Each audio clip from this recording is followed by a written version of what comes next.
5 persons A, B, C, D and E start a joint venture. Their investments are as follows. ఐదుగురు వ్యక్తులు ఉన్నారమ్మా, ABCDE. వాళ్ళంతా కలిపి ఒక జాయింట్ వెంచర్, అందరూ కలిసి ఒక బిజినెస్ స్టార్ట్ చేశారు. ఓకే, వాళ్ళ ఇన్వెస్ట్మెంట్స్ అలా ఉన్నాయంటమ్మా. B and C invest equally. మా BCల investments equal. Okay, B is equal to C. D invest a half of C and double the investment of A. మా ఇక్కడ ముగ్గురు ఉన్నారమ్మా, D, C, A. అవునా కాదా? ఓకే, DCA గురించి ఏం చెప్పాడమ్మా? D invest a half of C. మా Cకి C invest చేసిన దాంట్లో హాఫ్ ఇన్వెస్ట్ చేస్తాడు. అవునా కాదా? అంటే మీనింగ్ ఏంటమ్మా? D రూపాయి ఇన్వెస్ట్ చేస్తే C అనేవాడు ₹2 ఇన్వెస్ట్ చేస్తాడు. ఓకే, ఇంకేం చెప్పాడమ్మా? D invest a half of C and double the investment of A. ఏకి రెట్టింపు ఇన్వెస్ట్ చేస్తాడు. అవునా కాదా? అంటే ఇప్పుడు ఏ ₹1 ఇన్వెస్ట్ చేస్తే ఓకే, మరి D ఎంత ఇన్వెస్ట్ చేయాలి? ₹2 ఇన్వెస్ట్ చేయాలి. సార్ నాకు అక్కడ నచ్చలేదు సార్, ఇక్కడ 2 అక్కడ 1. ఓ పని చేద్దాం, దాన్ని డబల్ చేసేద్దాం. అప్పుడు ఏమవుతుందమ్మా? 2, 4. అప్పుడు వీడు 2 అయితే వీడు 1ఏగా. ఓకే, అంటే రేషియో వచ్చేసింది సార్.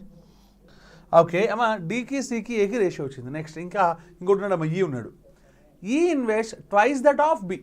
అమ్మా Bకి ట్వైస్ ఎవరు ఇన్వెస్ట్ చేస్తాడమ్మా? E ఇన్వెస్ట్ చేస్తాడు. ఒకసారి B గురించి ఆలోచిద్దామా? సార్ C ఎంత ఇన్వెస్ట్ చేస్తున్నాడు సార్? ₹4. C ₹4 అయితే B కూడా ఎంత ఇన్వెస్ట్ చేస్తాడు? ₹4. ఎందుకో చెప్పండి? BCలు సమానంగా ఇన్వెస్ట్ చేస్తున్నారు. అవునా కాదా? ఇప్పుడు చెప్పండి, E ఏమన్నాడమ్మా? E invest twice that of B. అంటే E అనేవాడు Bకి రెట్టింపు అంటే వీడు 4 అయితే వీడు 8. అవునా?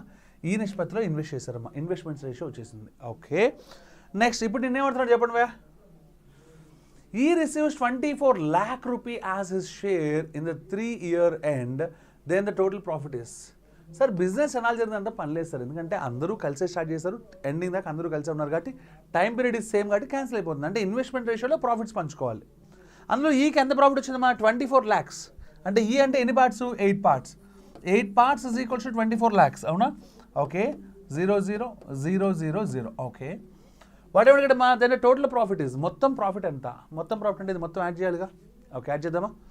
ఓకే, 2 + 4 6, 6 + 4 10, 10 + 8 18, 18 + 1 19. అంటే ఆన్సర్ అదమ్మా, టోటల్ ప్రాఫిట్ 19 parts.